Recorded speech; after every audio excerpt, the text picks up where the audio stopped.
Syukur puji kepada Tuhan yang membuat kita tahu segala kebenaran melalui firman-Nya.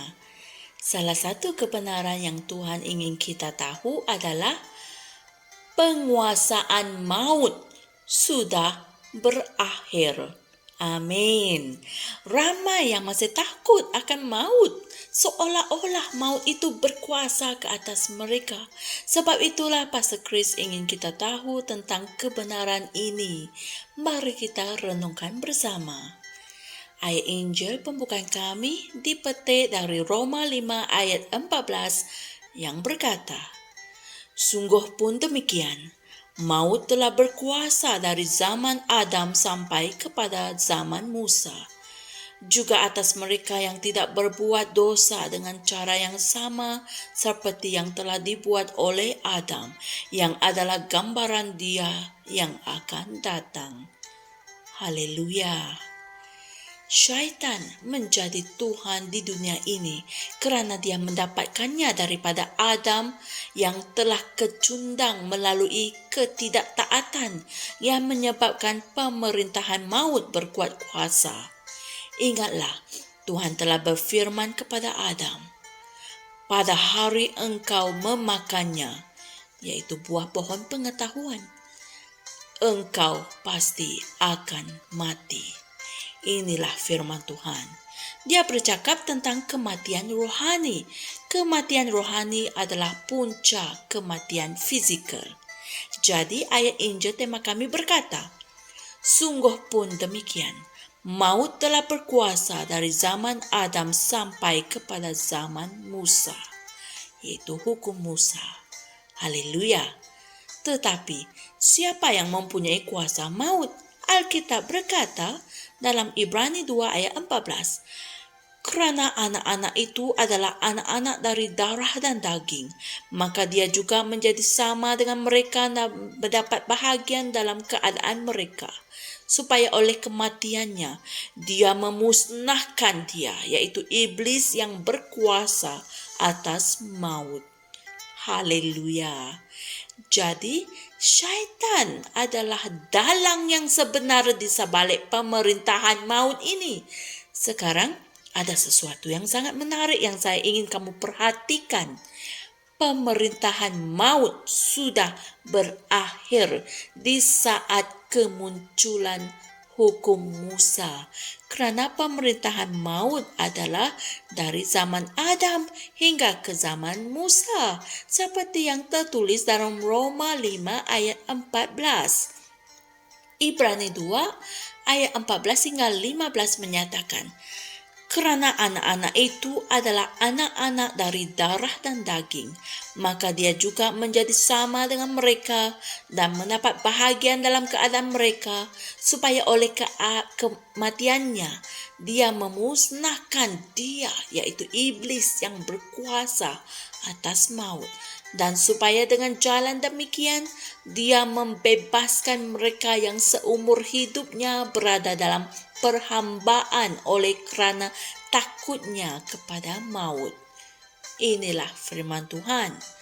Mereka berada dalam perhambaan bukan kerana kematian membinasakan mereka, tetapi kerana mereka takut.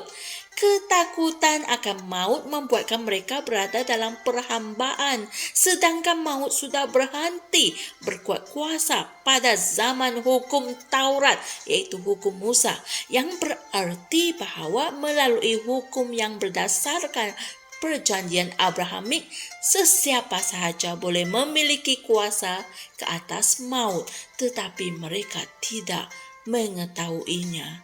Sepanjang hidup mereka tertakluk pada perhambaan kerana takut akan maut.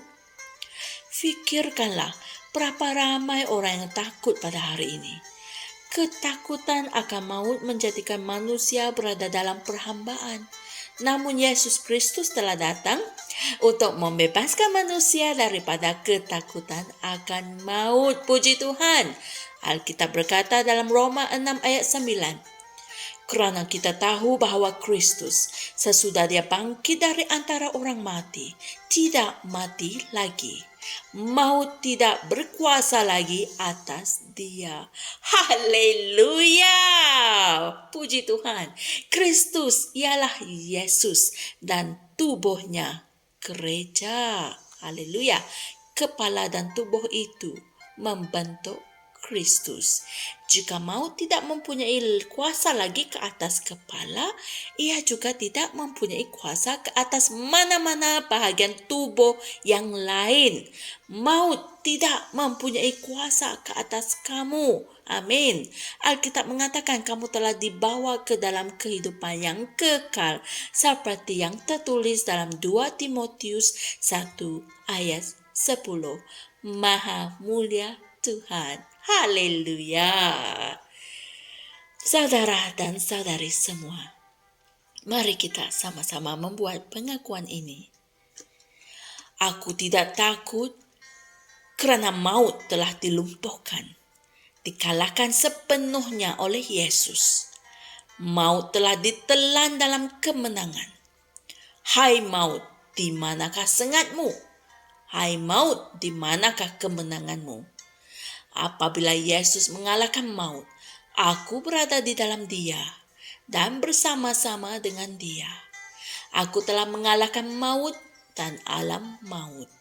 Haleluya. Terpujilah Tuhan. Untuk renungan tambahan, sila kaji ayat-ayat Injil berikut, yaitu 1 Korintus 15 ayat 54 hingga 55 dan 2 Petrus 1 ayat 4. Haleluya. Mulai dari hari ini, jangan takut akan maut. Ketahuilah bahawa maut itu telah dikalahkan sepenuhnya oleh Yesus dan kalian telah berkuasa ke atas maut sekarang. Kalian mempunyai hidup yang kekal dalam Yesus Kristus. Puji Tuhan. Jangan lupa subscribe agar kalian tidak terlepaskan kebenaran dari firman Tuhan setiap hari. Jumpa lagi esok dan Tuhan berkati. Shalom. Kami percaya saudara-saudari semua telah diberkati dengan perkongsian firman dari Rhapsody Reality. Bagi sesiapa yang ingin menjadikan Yesus Kristus sebagai Tuhan dalam kehidupanmu, kamu boleh mengucapkan doa ini bersama dengan saya. Ya Tuhan Allah, aku mempercayai Yesus Kristus, Anak Allah yang hidup dengan sepenuh hatiku. Aku percaya Dia telah mati untukku dan Allah telah membangkitkan Dia dari kematian. Aku percaya Dia hidup hari ini. Aku mengaku dengan mulutku bahawa Yesus Kristus adalah Tuhan dalam hidupku mulai dari hari ini. Melalui Dia dan di dalam nama-Nya, aku mempunyai kehidupan yang kekal. Aku telah dilahirkan semula. Terima kasih Allah kerana menyelamatkan jiwaku. Aku sekarang adalah anak Allah. Haleluya. Tanya, sekarang kamu telah menjadi anak Allah. Untuk apa-apa sebarang pertanyaan atau untuk mendapatkan lebih banyak maklumat mengenai bagaimana untuk bertumbuh sebagai seorang Kristian, Anda semua boleh hantar mesej di akaun Facebook kami atau email kami di tni.msia@gmail.com. Sekali lagi, tni.msia@gmail.com.